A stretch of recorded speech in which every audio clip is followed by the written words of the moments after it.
Dans l'art du feng shui, le vent et l'eau constituent la combinaison des deux éléments fondamentaux de tout être et de toute chose sur notre planète. Ils sont les principaux révélateurs.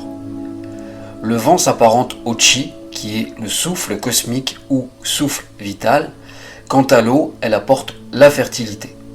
D'ailleurs, dans la composition corporelle de chaque être, l'eau figure avec un taux maximal de 72%, tandis que les 4 autres éléments sont nettement inférieurs en termes de pourcentage. Cet art taoïste complexe qu'est le feng shui est issu de techniques ancestrales chinoises datant de plus de 3000 ans et demande forcément beaucoup de subtilité dans l'étude et la maîtrise des énergies en présence dans un lieu. Sa pratique courante en Asie permet de concevoir tout emplacement, construction, habitation, mais aussi tombe funéraire de manière idéale afin d'y déceler les causes à effet d'un mauvais qi, ceci par la maîtrise d'une topographie minutieuse et appliquée.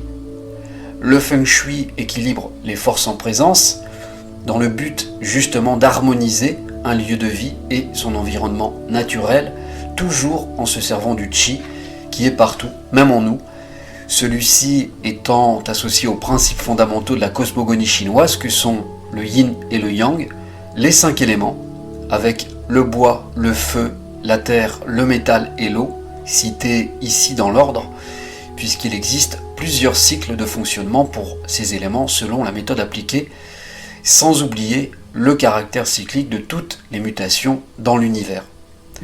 En Chine, le feng shui est l'art de vivre en phase avec le sol pour inviter la paix et la prospérité. Enfin, si je devais donner une définition qui se rapproche le plus de cet art, je ne ferais que répéter la définition de la plupart des maîtres qui se sont succédés siècle après siècle en Chine. Il s'agit tout simplement de l'art du placement. Un petit mot à présent sur sa pratique.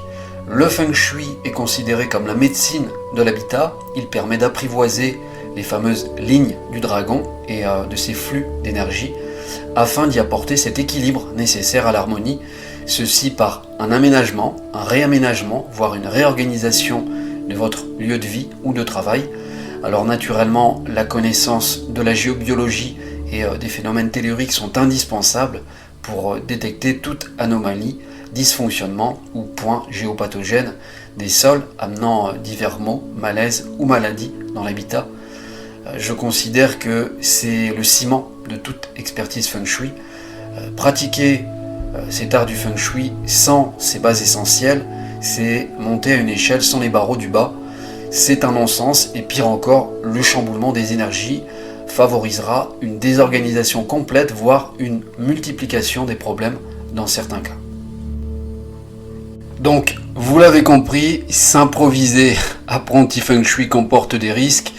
Les énergies ne sont pas un jeu et peuvent être très déstabilisantes parfois avec un tas de phénomènes capables d'influencer fortement un habitat.